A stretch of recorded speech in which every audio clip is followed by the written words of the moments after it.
జిందాబాద్ జిందాబాద్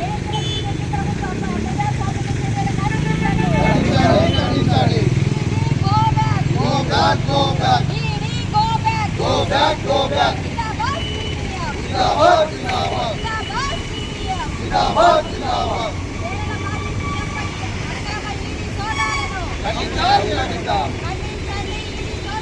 ఖండించాలి, ఖండించాలి. కేరళ మాజీ సీఎం పినరయి విజయన్పై కేంద్ర బీజేపీ సంస్థ అయినటువంటి ఈడీతోనే ఈరోజు సోదాలు చేయించడాన్ని సిపిఎం పార్టీగా తీవ్రంగా ఖండిస్తున్నాం. ఎందుకంటే ఈరోజు ఎలక్షన్లు అయిపోయిన వెంటనే భయభ్రాంతులకు గురి చేయాలని చెప్పేసి ఈడీతోని సోదాలు చేయించడం చాలా ఇది దుర్మార్గమైన చర్య. ఎందుకంటే ఈరోజు సిపిఎం పార్టీ నాయకుల పైన ఈడీ సోదాలంటేనే ఇది ఒక రకంగా ఆకాశం పైన ఉమ్మేయడంన్నట్టుగా కనబడుతుంది. ఎందుకంటే ఆకాశం పైన ఉమ్మేస్తే ఎట్లా తిరిగి నీ నెత్తి మీద పడుతుందో ఈరోజు కమ్యూనిస్టు నాయకుల పైన పినరయి విజయ్ పైన కూడా ఈడీ సోదాలు చేయడం అంటే కూడా అదే విధంగా ఉంటుంది.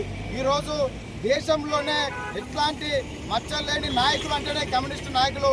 ఈరోజు గతంలోనే కోర్టులన్నీ కూడా పినరయి విజయ్ గారి పైన క్లీన్ చీట్ ఇచ్చి ఎట్లాంటి తప్పులు కూడా చేయాలని చెప్పేసి కోర్టులు చెప్పిన పరిస్థితి ఉంది.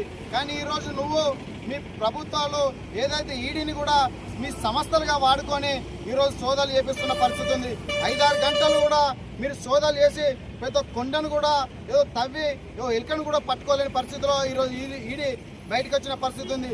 ఎందుకంటే ఈడీ కూడా 5 గంటల తర్వాత ఇక్కడ ఎట్లాంటి మనీ లాండరింగ్ సంబంధించిన అంశాలు కూడా పత్రాలు కూడా దొరకలేదని చెప్పేసి ఈడీ కూడా ఈరోజు విజయన్ గారి పైన చెప్పడం జరిగింది.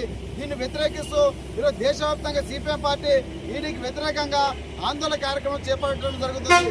ఏదైతే కేంద్ర బీజేపీ ప్రభుత్వం ఏదైతే ఏ పార్టీలో ఉన్న నాయకులు ఎమ్మెల్యేలు కానీ ఎంపీలను కానీ వాళ్ళు ఈడీతోని సిబిఐతోని భయభ్రాంతులకు గురి చేసి దాని తర్వాతనే బీజేపీ కండువ కప్పుకొని వాళ్ళ పార్టీలకు ఆహ్వానించుకుంటుంది.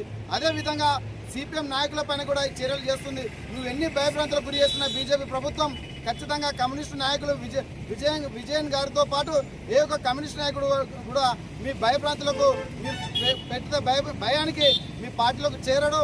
ఖచ్చితంగా వీటిని తిప్పికొట్టేందుకు కూడా సిపిఎం పార్టీ ఇంత పెద్ద ఎత్తున కార్యక్రమం చేపడుతుంది.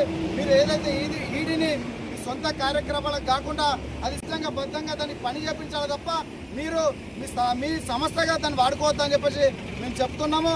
ఈ సోదాలు కనుక మళ్ళీ జరిగితే భవిష్యత్తులో పెద్ద ఎత్తున ఆందోళన కార్యక్రమం చేపడతామని చెప్పేసి తెలియజేస్తున్నాము. ఈరోజు దేశంలోనే అత్యంత దొంగలుగా బీజేపీ నాయకులు ఉన్నారు, బీజేపీ ఎంపీలు ఉన్నారు, బీజేపీ ఎమ్మెల్యేలు ఉన్నారు. ఈరోజు ప్రభుత్వాలను కూలగొడుతున్నారు, ప్రజలను అనేక రకాల ఇబ్బందులకు గురి చేస్తున్నారు, కార్మికులకు రావాల్సిన హక్కులను తీసేస్తున్నారు. ఈ సమస్యలన్నింటినీ పక్కన పెట్టి ఈరోజు పెట్రోల్ డీజిల్ నిత్యావసర రేట్లు పెంచారు. ఈ సమస్యలపైన మాట్లాడేది ఎర్రజెండా కాబట్టి ఈ ఎర్రజెండాను తగ్గించాలి. ఈ ఎర్రజెండా నాయకులను భయభ్రాంతులకు గురి చేయాలంటే ఈ ఈడీ సోదరులను నువ్వు ముందుకు తీసుకొచ్చినావు కాబట్టి నువ్వు ఎన్ని ఇబ్బందులు పెట్టినా కమ్యూనిస్టు నాయకులు ఎక్కడ కూడా భయపడరు. ప్రజలకు అనుకూలంగా ప్రజల సమస్యలపై నిరంతరం పోరాటం చేస్తారని చెప్పేసి తెలియజేస్తూ ఈడీని ఖచ్చితంగా మీరు ఏదైతే పనిచేయాలి తప్ప కేంద్ర బీజేపీ ప్రభుత్వం చెప్పిందని చెప్పేసి మీరు ఇట్లాంటి సోదరు చేయడం సరైన కాదని చెప్పేసి హెచ్చరిస్తున్నాం.